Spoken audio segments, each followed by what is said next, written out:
요한복음 15장 12절부터 17절 말씀입니다. 14절에 예수님께서 사도들을 이렇게 부르십니다. 너희는 내가 명하는 대로 하면 곧 친구다. 어떻게 주님, 하나님의 아들이 사도들, 제자들이 친구가 될 수 있겠습니까? 그 당시에는 아마 그 말씀을 들은 사도들이 꽤 놀랐을 겁니다. 우리말로 그냥 프렌드예요. 우정을 가진 친구다. 성경은 믿는 우리를 여러 가지로 부르고 있습니다. 또 교회가 만든 호칭도 따로 있습니다. 제일 많은 게 우리가 흔히 기억하는 거죠. 성도, 또 제자, 신약 성경에 기록된 걸 기준합니다. 제자,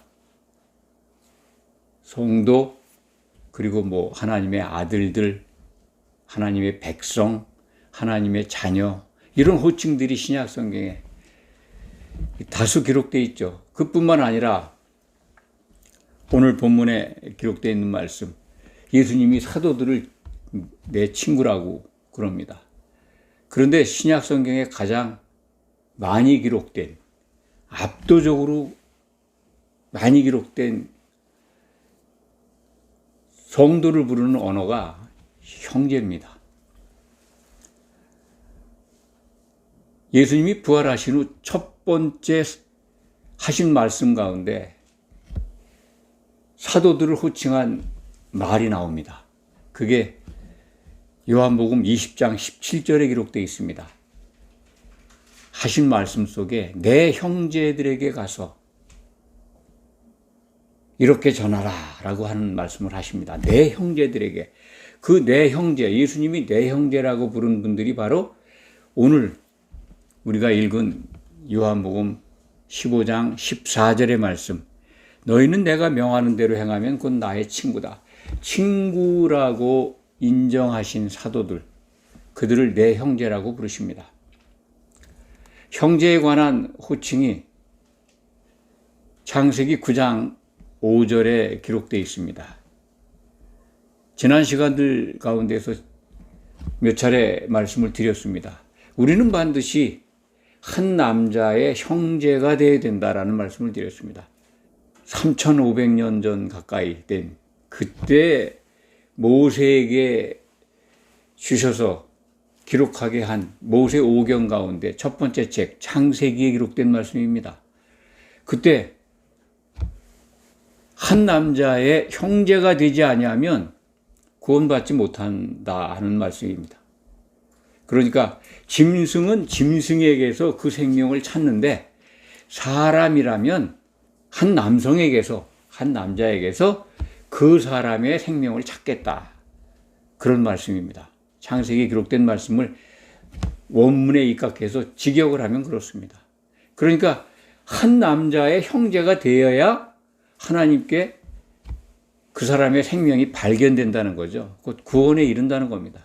그것이 창세기에 기록되어 있습니다. 예수님 오시기 적어도 1400년경, 400년 전에 선포된 하나님의 예언의 말씀입니다. 그러니까 이 시대에 이제 우리는 예수님이 이 땅에 오셔서 복음을 선포하셨습니다. 그 말씀을 듣고 예수님을 믿어야 우리가 구원받는다는 것을 알잖아요. 그리고 그 구원주가 창세기 9장에 기록되어 있는 한 남자가 바로 예수님이다라는 걸 우리는 이제 알게 된 겁니다. 성경을 통해서. 그때 쓰여진 언어가 형제입니다. 그러니까 우리는 반드시 예수님의 형제가 돼야 구원받는다는 거죠. 예수님은 부활 후 첫 번째로 사도들을 내 형제라고 부르셨습니다. 그걸 연결하면 반드시 예수님의 친구가 되어야 되고 그분의 형제가 되어야 된다. 이게 믿음의 목표구나. 그래야 구원받는구나 하는 걸 알게 되는 거 아니겠습니까? 예수님이 왜 부활하신 다음에 사도들을 형제라고 처음 부르셨을까요? 그것은 매우 중요한 겁니다. 예수님이 죽음과 부활을 통해서 다시 살아나셔야 돼요. 부활하셔야 돼요. 그래야 하나님의 장자, 맏아들이 되신 겁니다. 신약 성경은 그래서 맏아들, 예수님을 맏아들이라고 부르는데 그것은 부활하신 주님을 가리키는 말씀입니다. 예수님이 맏아들이 되셔야 우리를 동생들로 형제로 맞이할 수 있는 겁니다. 하나님은 그냥 무턱대고 너희는 내 아들이야, 하나님의 아들이야 이런 말씀 하신 게 아니에요. 예수님이 죽고 부활하셔야지 우리 사람이, 흙으로 빚어진 사람이, 피조물인 우리가 하나님의 아들로, 백성으로 자격을 얻게 되는 겁니다. 예수님의 피가 아니면은 하나님의 아들로 불려지지도 않고, 지금은 그렇게 하나님의 아들이라고 하는 호칭이 우리에게 허락되어 있습니다. 불려지긴 그렇게 불려집니다만, 최종적으로 예수님이 너희는 내 형제다라고 하는 것은 심판 과정을 겪어야 합니다. 예수님이 다시 오실 때. 지금 예수님을 향해 나온 성도들은 하나님을 아버지라 부릅니다. 그렇죠? 네. 예. 주기도문에 나와 있잖아요. 하늘들에 계신 우리 아버지 이렇게 부르라고 허락돼 있어요. 아버지라고 불러요. 그러면 우리는 아들이잖아요. 아들의 이름을 갖고 있지만은 이 명분이죠. 이름의 자격을 그렇게 하나님을 향해 나오도록 허락돼 있지만 어떻게 됩니까? 성령의 인도함을 받아야 된다라고 하는 말씀이 로마서 8장 14절부터 17절 사이에 기록되어 있습니다. 성령의 인도함을 받는 자들은 하나님을 아버지, 아빠라 부른다 라고 우리에게 일러줍니다. 성령의 인도함을 받아야 하나님의 이름을 아버지라고 부를 수 있다는 겁니다. 결국 성령의 인도함을 언제까지 해야 되느냐? 잠깐 받고 말아? 그게 아니라 예수님 만날 때까지 성령이라는 기름에 풍덩 빠져서 젖어 있어야 합니다. 그게 하나님의 아들 되는 조건입니다. 우리는 신약 성경을 받고 있습니다. 그것은 예수님의 형제 되는 길을 일러주고 있고, 또한 형제가 어떤 것들을 받는지, 이른바 어떤 복을 받는지, 어떤 신분을 얻게 되는지를 일러줍니다. 그것이 오늘 본문 요한복음 15장 12절부터 17절 사이에 들어있죠. 내가 명하는 대로 행하면 곧 나의 친구다. 어떤 사람이라는 것을 15절 말씀에 기록되어 있어요. 제가 읽어드릴게요. 이제부터 너희를 종이라 하지 아니하리니 종은 주인이 하는 것을 알지 못함이라. 너희를 친구라 하였노니 내가 아버지께 들은 것을 다 너희에게 알게 하였음이라. 너희, 이 사도들입니다. 14장에 기록된, 15장에 기록된 그 시차를 우리가 가늠한다면 이것이 최후의 만찬, 예수님이 십자가를 지시기 전에 만찬장에서 하신 말씀으로 우리는 생각을 합니다. 그렇기 때문에 가룟 유다는 빠져 있습니다. 만찬장에서 나갔죠. 그러니까 11제자라는 거죠. 너희는 내가 명하는 대로 행하면 나의 친구다.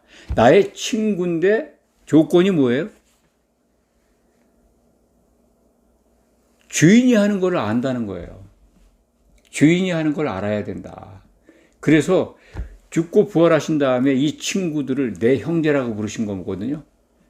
사도들은 나중에 성령 세례, 성령에 잠기면서 예수님이 하신 모든 말씀을 기억하고 주인의 뜻을 알았어요. 그래서 미리 약속하시는 겁니다. 이 말씀은. 너희는 내 친구가 될 거야. 왜? 내가 하는 일을 너희들은 알게 될 거야. 어떤 방법으로 다 일러줬지만 기억이 안 나더라도 성령이 오시면 알게 될 거야 하라는 약속이 요한복음 16장에 또 기록되어 있어요. 그러니까 요 본문 말씀은 다 알았으면 좋지만 몰라도 사도들은 성령이 임했을 때 다 알게 된 거죠. 그런데 여기 우리가 이제 이해하기가 좀 그래? 그런데 어떤 데서는 사도들은 자기들이 종이라 그러고 주의 종이란 말 잘하잖아요. 요즘 교회 지도자들 또 뭐 교회 일꾼들은 다 주의 종이라고 그러잖아요. 집사도 종, 권사도 종, 뭐 장로도 종, 목사도 종, 전도사도 종, 다 종이라고 그래요. 주의 종. 여기서 말하는 종은 좀 다르죠. 이건 노예로 생각하시면 됩니다. 노예. 그런데 노예나 종이나 사실 이 말은 다르지만 구별하기가 어렵거든요. 노예는 차라리 노예가 맞는 번역입니다. 예수님께 속한 자라는 거예요. 주권이 없어요, 노예는. 주인의 물건과 똑같은 거예요. 주인 마음대로 하는 거예요. 그럼 우리는 주의 종 그러지 말고 주의 노예 그래야 합당하죠. 사실은 그렇습니다. 주님께 완전히 매여 있다 이거죠. 내 의지는 필요 없습니다. 주가 살라면 살고 죽으라면 죽고 그래야 맞는 거죠. 그러니까 여기서 친구의 개념은 이 종은 말이죠. 종은 주인이 하는 걸 모른다는 건데 이건 여기서 의미하는 거는 정말 시키는 대로 하는 품꾼, 네? 이 정도로 이해하시는 게 우리가 이 문장을 이해하는 데 도움이 될 것 같습니다. 원어가 어떻든 간에 어떻게 기록됐든 간에 이 종은 주인의 뜻을 모른다잖아요. 주인의 뜻을 모르면 그건 품꾼이나 뭐 일시적으로 고용한 뭐 알바생 정도잖아요. 주인이 정말 모든 걸 다 이 주인의 마음을 알아서 일하는 청직이 이 종하고 다르죠. 그래서 친구가 된다고 하는 것은 예수님의 모든 것을 예수님이 기뻐하시는 게 뭔지 하나님의 뜻이 뭔지를 안다는 거죠. 그걸 내 친구라고 하겠다. 그런데 부활하시면서 이 친구를 첫 번째로 내 형제 그렇게 말씀하시거든요. 구원이 그러니까 그 사도들은 완성된 거예요. 사도들하고 우리하고 반열이 다릅니다. 이들은 지금 이 신약 성경을 기록하신 거예요. 이걸 우리는 받아 먹어야 됩니다. 그래야 사도들의 형제가 되고 주님의 형제가 되는 거죠. 주님이 다시 오실 때 이 신약 성경을 보고 예수님의 뜻을 알고 준비를 잘한 형제들에게 내 형제라고 부르시겠다는 거잖아요. 그래서 형제가 중요한 겁니다. 그렇게 예수님의 형제로 발견돼야 구원받는 거예요. 그것을 온전한 구원, 혼의 구원이라고 말씀하는데 창세기 9장 5절에 그 말씀이 기록되어 있는 거예요. 그래야 내가 예수님의 형제가 되어야 그를 구원하리라 그런 말씀이에요. 성경에 다른 언어가 또 있다고 말씀드렸습니다. 성도를 부르는 호칭. 성도가 제일 많은 것 같은데 신약 성경에 그렇지 않습니다. 예수님 부활 후에 신약 성경에 기록되어 있는 우리를 부르는 믿는 자들을 호칭한 말은 형제가 압도적으로 많습니다. 성도도 많지만 뭐 성도나 계시록에 가면 정말 믿음을 끝까지 지킨 성도 그들을 형제라고 호칭하고 있고 사도들에게 그러니까 설득당해서 이렇게 우리가 믿고 있는 우리들이 이기는 자 됐을 때도 형제입니다. 형제의 공통점이 있죠. 형제로 불리지만 하나님의 아들이나 이기는 자나 상속자가 못 되는 경우가 있습니다. 사도들은 그 일이 이미 이루어졌다는 겁니다. 에베소서 2장에 기록되어 있습니다. 사도들은 하늘들에 앉혀져 있어요. 교회의 기초석으로. 보이지 않는 하늘에 교회의 기초석으로 앉혀져 있습니다. 그러니까 그것을 우리는 기억해야 합니다. 교회의 기초석으로 이미 보이지 않는 모습이죠. 영적 공간에 예수님의 몸에 바탕을 이루고 기초석이 이루고 교회를 세워가는데 주춧돌이 되어 있습니다. 사도들은. 그래서 사도들은 예수님이 내 형제라고 부르신 겁니다. 그들은 사명을 다 했어요. 우리는 그들의 말을 듣고 그들의 형제, 곧 주님의 형제가 되어야 하는 겁니다. 그래야 창세기 9장 5절에 약속하신 말씀 속에 포함된 구원받는 사람이 되는 거죠. 사람, 짐승이 아니고. 짐승은 구원을 못 받아요. 짐승은 죽으면 그냥 혼밖에 없으니까 소멸되는 거죠. 성경 속에서 찾으면 그렇습니다. 영을 가진 존재들이어야 심판을 받고 심판을 받은 다음에 영광을 누리게 됩니다. 영이 없는 존재는 그건 짐승과 똑같아요. 그래서 창세기에 그 영이 탈락한 네피림들이 그냥 홍수에다 몰살당하잖아요. 없애버린 겁니다. 그들은 사후 세계가 없어요. 영이 떨어져 나갔으면. 형제라 불린 성도들이 끝내 우리가 얻어야 될 이름, 하나님의 아들. 그리고 또 하나가 있죠. 상속자입니다. 이 상속자는 반드시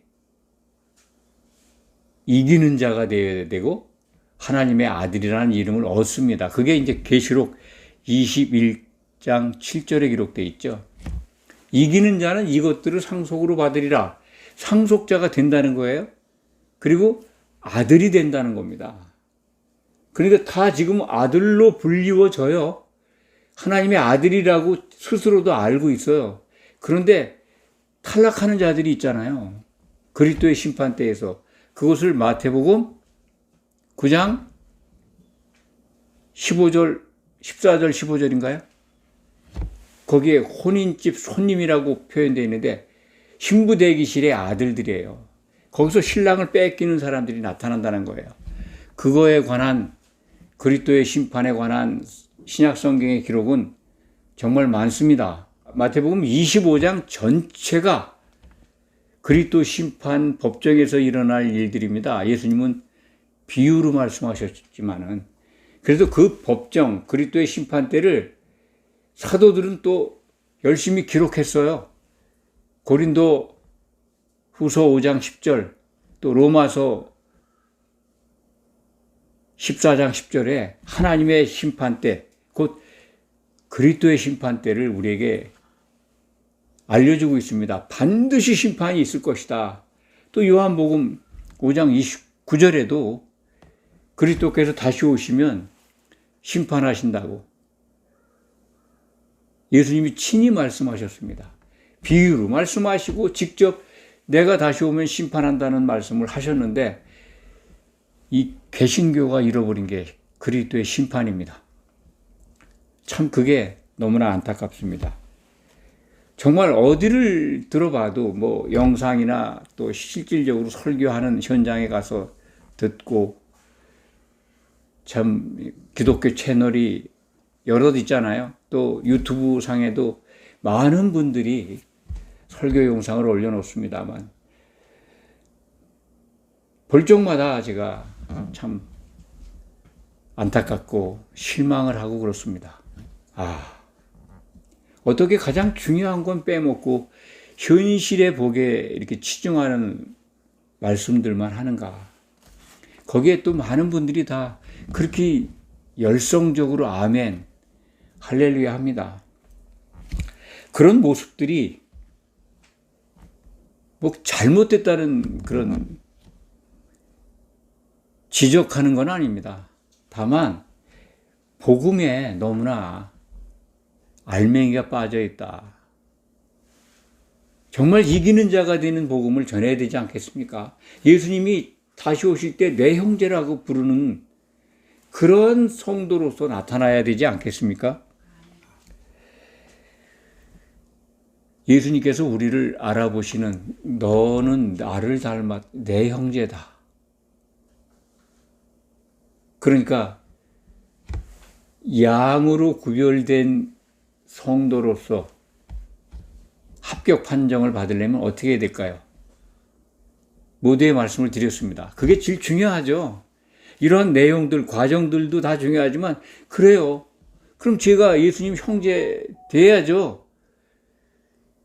신앙생활하면서 형제 되기 저 안 돼도 됩니다 하는 사람이 있겠어요? 이런 말씀 듣고 다 나는 예수님 형제가 돼야 된다라고 그리고 다짐을 하고 스스로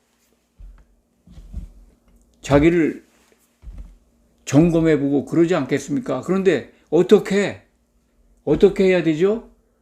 라고 물어야 되지 않습니까? 그래요. 오늘 앞에 부분 다 몰라도 돼요. 아, 예수님의 형제 되는 길, 이게 중요하잖아요. 어떻게 해야 된다고요? 예수님의 형제로 나타나면 상속받는다는 거예요. 상속자가 되면 아들이라는 호칭도 얻는다는 거예요. 그런데 상속자는 이겨야 된다. 이기는 자가 돼야 된다. 그런데 이기는 자의 조건을 또 성경을 알려줘요. 예수님이 다시 오시는 일정을 주목해서 보는 자예요. 어렵지 않습니다. 신약 성경에 기록되어 있어요. 사도들이 기록한 주님의 말씀 속에 있어요. 사도들의 말을 들으면 돼요. 지금 어떻게 듣냐고요? 신약 성경에 기록되어 있는 거 보면 돼요. 그 주의 음성을 듣는 거예요. 그냥 참 신비한 음성을 들으려고 애쓰는데 그러지 마세요. 다 주셨어요. 사도들의 말을 들으면 이기는 자 되는 길을 알게 돼요. 알게 되면 그것을 바라보고 아, 심판이 있구나. 주님이 다시 오시는 일정을 바라보니까 반드시 다시 오신다고 그러는데 심판하신데 그러면 뭘 가지고 심판하시느냐? 기준이 있잖아요. 심판의 기준은 예수님의 눈높이에 맞아야 될 거 아니에요. 심판 기준이 있어요. 예수님의 눈높이에서 설정되어 있어요. 그게 사도들에게 주셨어요. 예수님의 눈높이. 가늠이 안 돼요? 사도들의 말 속에 있어요. 너무나 쉽습니다, 사실은. 근데 이 신약 성경을 어떻게 다 그걸 이해하고 압니까? 이해하고 알 수 있는 길. 그게 바로 성령의 인도함을 받는 겁니다.